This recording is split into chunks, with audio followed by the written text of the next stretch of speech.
Hi Fire Signs, Aries, Leo, and Sagittarius. Welcome po sa ating channel. At ito ay inyong Daily Gabay Tarot reading for May 31, 2024. Please, Please bear in mind that kung naka-resonate kayo, comment down. Kung hindi kayo naka-resonate, ibigay niyo po sa iba kasi general reading po ito.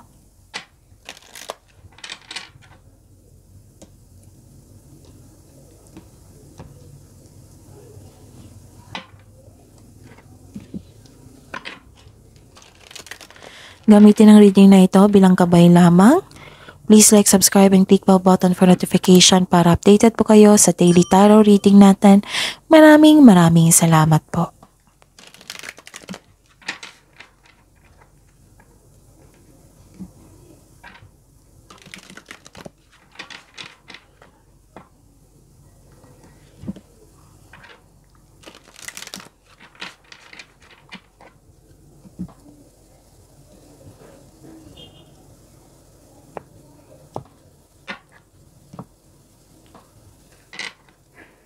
Spirits Guide, mga ganap po ngayong May 31, 2024. Para po kay Aries, Leo, and Sagittarius ay need 3 cards po.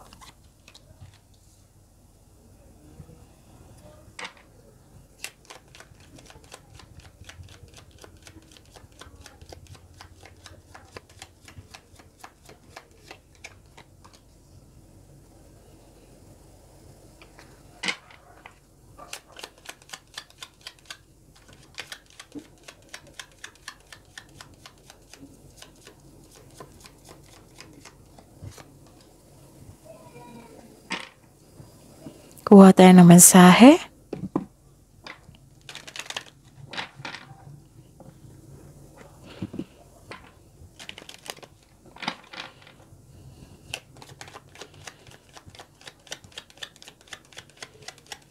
Spirits guys, mga mensahe niyo po para kay Aries, Leo, and Sagittarius ngayong May 31, 2024.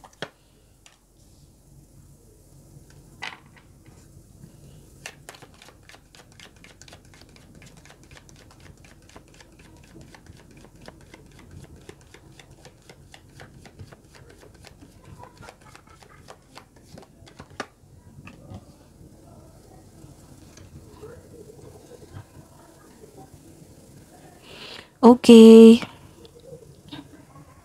Aries, Leo, and Sagittarius. Ngayong May 31, 2024, may nakita ko ditong humingi kayo ng advice. May nag-uusap dito eh. Pwedeng parents nyo ito, pwedeng mentor nyo ito, advisor, pwedeng boss nyo or amo. Regarding sa negosyo, sa inyong career, regarding sa inyong kaperahan. Nakikita ko dito na nang dahil sa kanilang suporta, sa kanilang loyalty na motivate po kayo, nagkaroon kayo ng inspiration. Okay? Ang ilan dito, may pag-uusap tungkol sa big business po.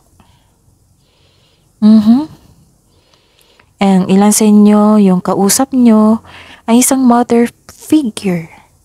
Pwede din na may concern kayo sa inyong excess weight. Oo, na sinabi mo sa kanya na problema kasi yung excess weight. Pwede din.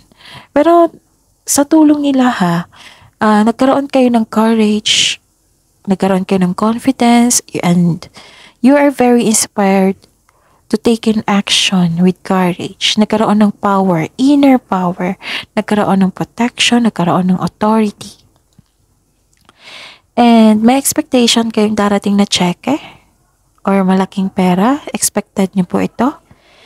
And pwede din na information ito. Or news. Tapos mag-ingat kayo kasi may lumabas dito na isang tao na may masamang intention sa inyo. May panlilinlang na magaganap. Kung sa career and money nyo po ito, may nakikita ko ditong rivalry, competition. May ganap na pandaraya. Itong taong ito ay tuso. So, malaking distraction to sa inyo. At saka, mag-ingat din kasi buhay pa sa ibig. Mag-ingat din kasi may nakita kong concern regarding sa third party. Para, some of you, iniisip nyo to itong third party situation. Oo. pwedeng manaalala nyo or pwedeng may naganap. Okay? Kung hindi nyo alam na may ganap talagang third party, then connect kayo sa intuition. Kasi malalaman mo kung sino yung taong hindi totoo sa inyo. Okay? And kasi, alamin nyo, lalo na sa mga bagong pasok dito sa relasyon, lalo na sa mga may maniligaw dyan, kasi may, dito seduction, danger, and trouble. May pagsisinungaling. Yes, distraction talaga. Pwede din na may partner kasi may lover. Oo, pwedeng partner po kasi may lover. Pwedeng may nagkwento sa inyo, ha? Or nagganap talaga ito sa inyo. Pwedeng nagkwento ito sa inyo, nagbigay kayo ng concern sa kanya, nakuha mo yung energy niya, or kayo talaga ang naka-experience dito. So, check nyo po. And sabi po dito na get ready for new horizons. Oh, may malaking changes sa inyong buhay. Pwedeng transformation ito or transition paglalakbay. Oh, sa malayong lugar. Pwede din na malaking pagbabago sa inyong buhay. Okay? And, it might be nagbakasyon kayo para makapag-isip. Kasi may nakita ko ditong message na lie back, rest, and relax. You're watching clouds. So, mag-connect kayo sa inyong intuition. Wow. So, you're giving time to yourself. This is very good, Aries, Leo, Sagittarius. Spirits guide. Energy po ni Aries, Leo, Sagittarius ngayong May 31, 2024.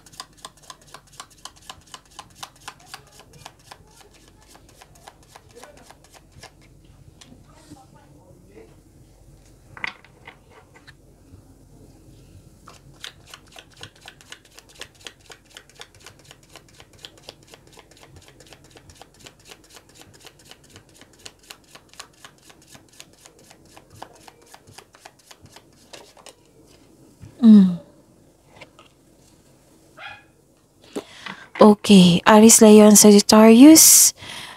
Panoorin niyo po yung Daily Gabay Tarot reading. Sa mga hindi pa nakapanood sa inyong May 28, 29, May 30. So, panoorin niyo po. At panoorin niyo po yung Weekly Gabay Tarot reading niyo po. Kaka-upload lang. At may 2 upload kayo na nakafocus sa career and money for June 2024. At yung general na may love reading, panoorin niyo po. Aries, Leo, Sagittarius. At may coming pa kayong reading. June 1 to 15, maaring na-upload ngayon or pagkabukas. So, check nyo ha. Tapos, yun. Kasi marami kayong makukuhang gabay doon. Mensahe na magsilbing gabay sa inyo. At sa mga suki ko dito na Aries, Leo, Sagittarius, nais kong ipalam sa inyo na still open pa rin yung June 2024 Monthly Gabay Tarot reading nyo po. Oo. So, pa-schedule po kayo sa akin. PM me for schedule. At sa mga gustong magpa-reading dito, mga bago po sa video, sa ating channel, kung gusto nyo pang magpa-reading, ito po yung video nyo. Sa baba niyan, may nakasulat na May 31 para kay Aries, Leo, Sagittarius. At saka, i-click nyo po yung link na yan. Nakapost na link. I-click nyo po para ma-message nyo po ako for inquiry and for booking. Okay.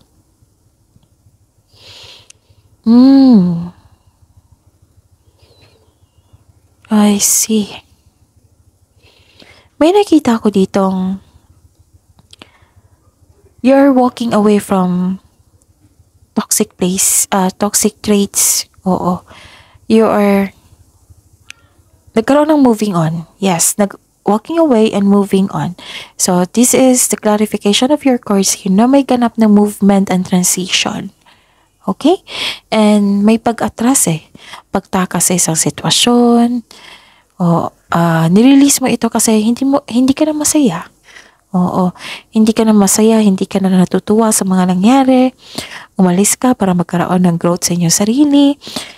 Tapos, kasi hindi kasi tayo magkakaroon ng growth kung magstay tayo sa hindi tayo masaya, di ba?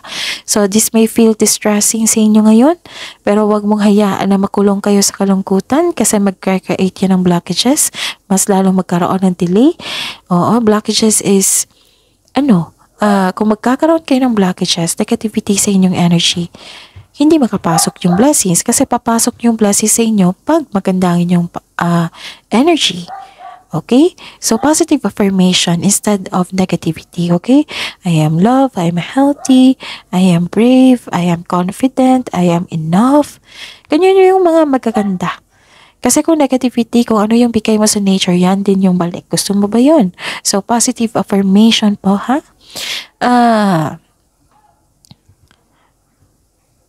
Kailangan mo ng action dito para magkaroon ng freedom.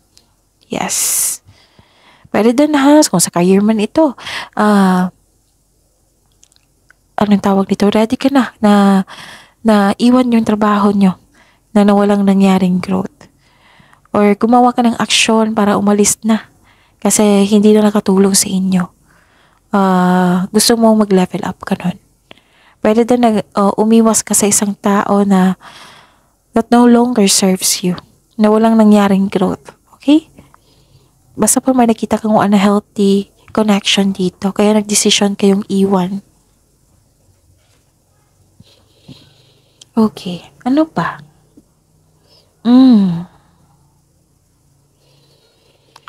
Na may nakita ko ditong I see.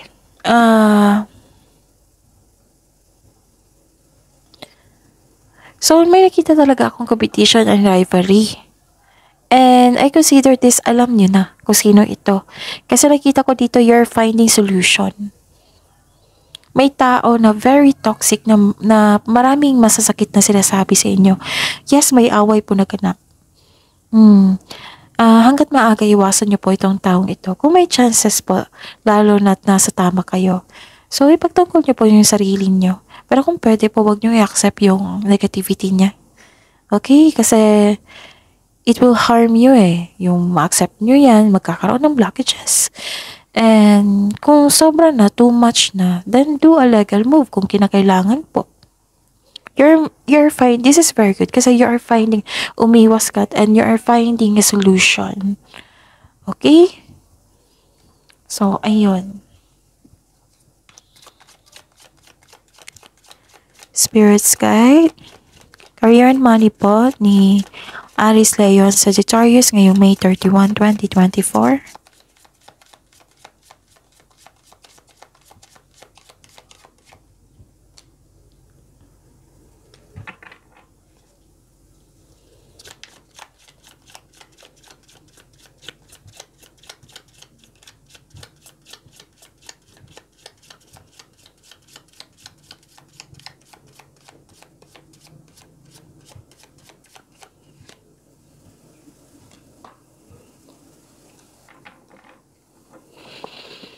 Okay.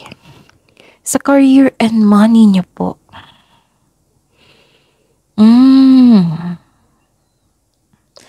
May nakita ko ditong emotional offering or may dumating tapos biglang yung binigyan ng action, reaction.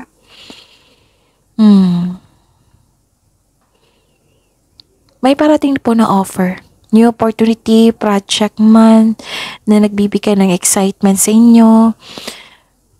Marahil ang inyong new boss or boss amo nyo, basta may nag-offer sa inyo yung needed support po. Oo, much needed support. Pwede din na, for example, pagtaas ng posisyon, sweldo, ganun. Kung feeling mo stagnant kayo ngayon, sabi po ng card ninyo, na open your mind to the inspiration. Okay? You need to make work more enjoyable for you. And this is the clarification of your card here. Diba may sabi ako na may kausap kayong boss, elders, mentor, na magbibigay tulong sa inyo, na magbibigay ng siyang dahilan na magkaroon ng inspiration. So this is the clarification po. May offer siya. Pwedeng malaking business ito. Pwedeng malaking pera ito. Okay? Para sa inyong growth. So, good news is on the way. May bago kayong inspirasyon. Nakikita ko dito. So, ayun. Kung may offer po, kailangan yung i-consider ang motive ng tao. Oo, kasi may sabi dito eh. Observe muna po daw kayo at pagpaplano. Kilalanin, kung bagong tao to ha, kilalanin niyo po ito. Okay? Tapos, nag-isip ka dito eh, nagkaroon ng stagnation, pero nag-iisip ka. Yung parang nagpahinga. So, this is the clarification of your card here na nagpahinga kayo. And, anong tawag nito? Gusto niyo mapag-isa para makapag-isip, para pagbalik mo, na-re-energize ka na. So, you are receiving wisdom message dito and here. So, this is a clarification. Nagkaroon ng inner truth. Nagkaroon ng divine inspiration, enlightenment. Yes, enlightenment. And, so, feel free yourself para makapag-isip ka ng maayos. Kung nais mo ng promotion or you're making business investment, hindi mo na kailangan ng pahintulot ng iba. So, magtiwala sa inyong sarili and connect kayo sa inyong intuition. Kung hindi nyo alam kung paano mag-connect sa inyong intuition, panoorin nyo po yung May 18 or 19, 2024, okay? Kasi diniscuss ko doon. Mahaba eh. So, nagkaroon ng soul searching. Nagkaroon ng inner truth. Ilang beses na lumabas dito na nagkaroon ng inner truth. So, kung pwede mag-meditate kayo or taking a long walks, okay?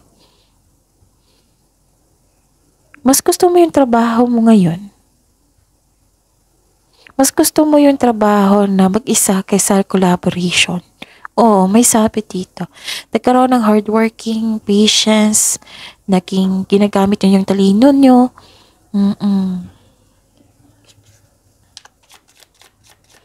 Spirit's Guide, Love Life, Self-Love, Partnership, and Romance ni Aries Leon Sagittarius kayong May 31, 2024.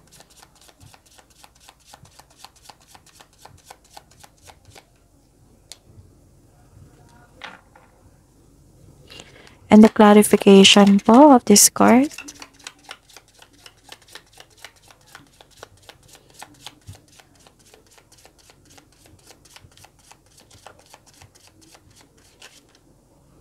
Kunin ko na ito. Okay.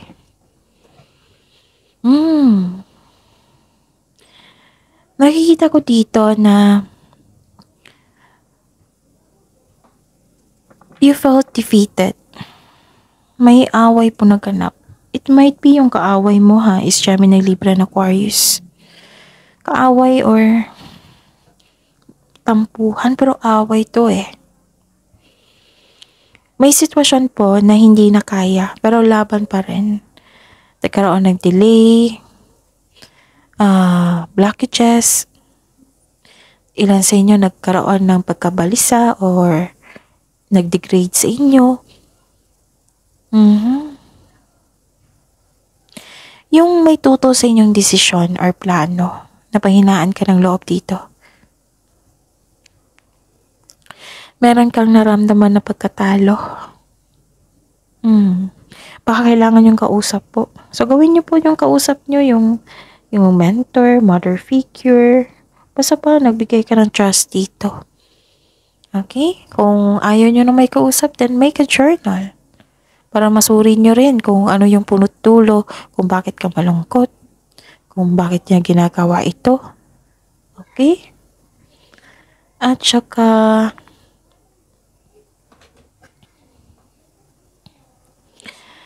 disappointed kayo kasi may natanggap kayong chismis.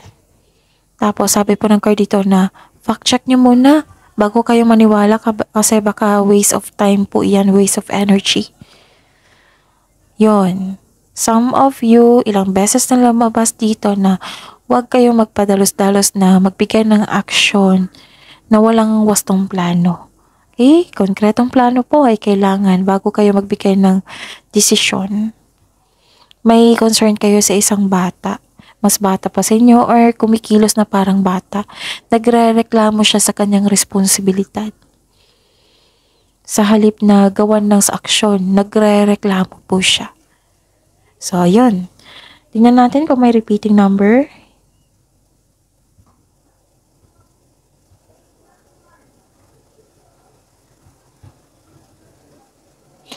Okay.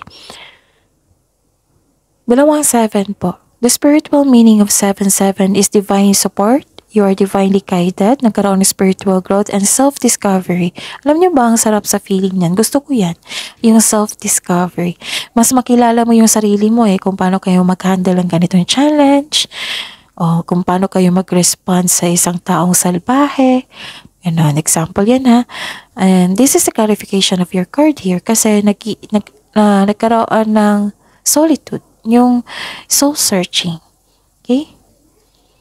You may face some challenges ahead, but you should take risks and listen to your inner self and listen to your intuition. Okay? So, this is, may nag-research, may nakita ko nag-research dito, knowledge and about education. Okay, so that is your reading, Aries, Leo, and Sagittarius. Please like, subscribe, and click the button for notification para updated po kayo sa daily tarot reading natin. Maraming salamat po.